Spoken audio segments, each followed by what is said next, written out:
வணக்கம். ஊழல் செய்தவர்கள் மீது அவர்களுக்கு உதவி செய்யக்கூடிய வகையில் நீதித்துறை செயல்பட்டாக அவங்களுக்கு உதவி செஞ்சாக்கா அவங்க மீது நீதித்துறை மீது கூட கடுமையாக விசாரிக்கணும், அவங்க மீதும் விசாரணை பாயணும் அப்படின்னு பாஜகவினுடைய வானதி சீனிவாசன் அவர்கள் ஒரு கருத்தை செய்தியாளர் மத்தியில் தெரிவிச்சிருக்கிறாங்க.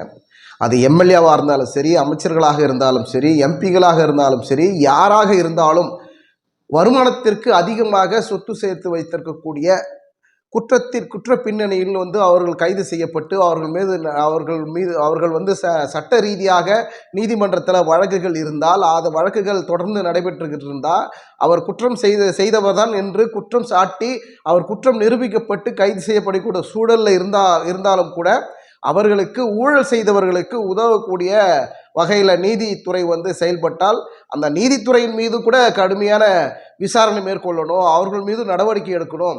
ஏன்னா சொத்து குவிப்பு வழக்கில் அதிகமான சொத்து சேர்த்து வச்சுட்டு இருக்கிற அரசியல்வாதிகள், அதாவது எம்பிகளாகட்டும், அமைச்சர்களாகட்டும், எம்எல்ஏக்களாகட்டும், அது யாராக இருந்தாலும் என்ன, அவர்களுக்கு ஏன் உதவணும்? நீதித்துறை அவங்களுக்கு ஏன் உதவணும்? அப்போது சட்டம் என்ன, மக்களுக்கு என்ன நியாயம் இருக்குது? இது சட்டம் சரியாக செயல்படணும், அதுதானே நியாயமான விஷயம். அதனால் ஒரு பக்கமும் அவர்களுக்கு உதவி பண்ணக்கூடிய சூழல் நீதித்துறை செயல்பட்டால் கண்டிப்பாக அவர்கள் மீதும் தகுந்த நடவடிக்கை எடுக்கணும், அவர்கள் மீதும் நடவடிக்கை பாயணும் அப்படின்னு சொல்லிட்டு செய்தியாளர்கள் மத்தியில் வானதி சீனிவாசன் அவர்கள் ஒரு காட்டமாக பேசியிருக்கிறாங்க. அப்படின்னு பார்த்தா எந்த அரசியல்வாதியுமே ஊழல் செய்யலை, குற்றம் செய்யலை அப்படின்னு யாரும் சொல்லிவிட முடியுமா அப்படின்னு மக்கள் நினச்சி கூட பார்ப்பாங்க.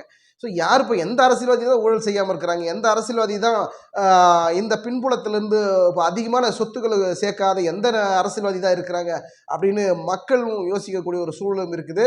வானதி சீனிவாசன் எதை மனதில் வைத்துக்கொண்டு இந்த கருத்தை பதிவிட்டார் என்று தெரியல. யாராக இருந்தாலும் அதிகமாக வரம்புக்கு மீறி வருமானத்திற்கு மீறி சொத்துக்கள் சேர்த்து வைத்தால் அது குற்றம் தான். அந்த சட்டத்தின் பிடியில் அவர்களுக்கு தண்டனை வழங்குவது என்பது சட்டப்படி நியாயமான ஒரு விஷயம்.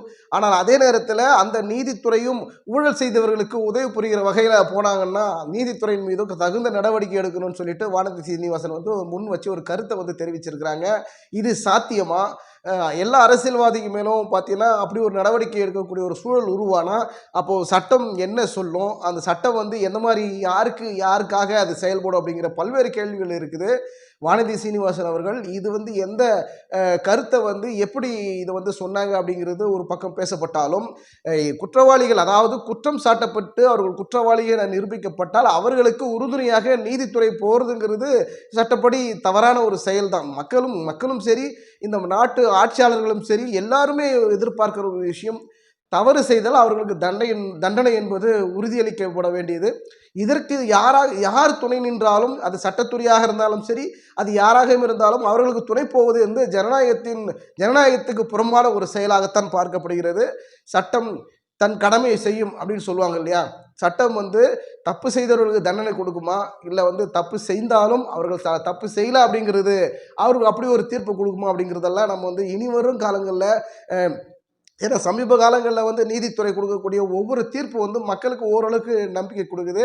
பல நேரங்களில் நீதித்துறையின் மேலே நம்பிக்கை இல்லைங்கிற அதிருப்தியில் இருக்கக்கூடிய ஒரு சூழலும் அடிக்கடிக்கு நிலவும். இப்போ சமீபமாக 2-3 தீர்ப்புகள்லாம் பார்த்தீங்கன்னா நீதித்துறையின் மீது, சட்டத்தின் மீது ஓரளவுக்கு நம்பிக்கை இருக்குதுன்ட்டு மக்கள் நம்பக்கூடிய ஒரு சூழலும் இருக்கிறது. இரண்டு பக்கமும் இப்படி ஒரு 50% இருக்குது, இப்படி ஒரு 50% இருக்குது. நம்பிக்கையும் இருக்குது, நம்பிக்கையின்மையும் இருக்கிறது. நீதித்துறை சரியான தீர்ப்பு குற்றம் சாட்டப்பட்டால் அவர்கள் உரிய தண்டனை வழங்குவது நீதித்துறையின் தலையாய கடமையாக எடுத்துக்கொண்டு நீதித்துறையின் வல்லுநர்கள், நீதிமான்கள் இதுக்கு உரிய நடவடிக்கை மேற்கொள்ளக்கூடிய வகையில் சட்டத்திற்கு பக்கம் நின்று அவர்கள் தீர்ப்பு வழங்க வேண்டும் என்று பொதுமக்கள் எல்லோரும் கேட்டுக்கொள்கிறார்கள். அந்த வகையில் வானதி சீனிவாசன் அந்த கருத்தை தெரிவித்தார்களா, இல்லை தனக்கு சாதகமாக, அதாவது அரசியல் ரீதியாக ஒரு காழ்ப்புணர்ச்சியில் அவங்க பேசுகிறாங்களா அப்படிங்கிறதெல்லாம் நம்ம பொறுத்திருந்தால் பார்க்கணும். ஏன்னா ஒவ்வொரு எம்எல்ஏவும் சரி, எம்பியும் சரி, அமைச்சர்களும் எல்லாருமே இந்த குற்ற பின்னணியில் இருப்பாங்க, அதாவது ஊழல் செஞ்சவர்களாக இருப்பாங்க. எல்லாரையும் சொல்லிவிட முடியாது. ஆனால் அரசியலில் பெரும்பாலும் எம்எல்ஏயாக வருகிற போதோ, எம்பியாக வருகிற போதோ, அமைச்சர்களாக மாறுகிற போதோ அவர்களுக்கு ஆரம்பத்தில் இருந்த சொத்துக்களை விட பன்மடங்கு பெருகுதுங்கிறது மக்களுக்கு எல்லாரும் நாடே தெரிஞ்ச விஷயம்தான். அப்படி இருக்கும்போது அவர்கள் எல்லாம் ஊழல் செய்திருக்கிறார்களா அப்படின்னு சொல்லி விசாரித்து பார்த்தோம்னா அது குற்றம் சாட்டப்பட்டு அது நிரூபிக்கப்பட்டால் மட்டும்தான் குற்றமாக சட்டத்தின் பிடியிலிருந்து எடுத்துக்கொள்ள முடியும். அந்த வகையில் வானதி சீனிவாசன் வந்து அப்படி தான் சொல்லியிருப்பாங்கன்னு கூட நம்ம பார்க்கலாம். அதனால் வந்து ஊழல் செய்தவர்கள் மீது அவர்களுக்கு உறுதுணையாக உதவுகிற வகையில் வந்து நீதித்துறை வந்து செயல்படக்கூடாது. அப்படி நீதித்துறை செயல்பட்டால் அவர்கள் மீதும் கடுமையாக நடவடிக்கை எடுக்கணும் அப்படின்னு வானதி சீனிவாசன் செய்திகள் மத்தியில் பேசியிருக்கிறாங்க. பார்ப்போம் என்ன நடக்கிறது என்று பொறுத்திருந்து பார்ப்போம். நன்றி, வணக்கம்.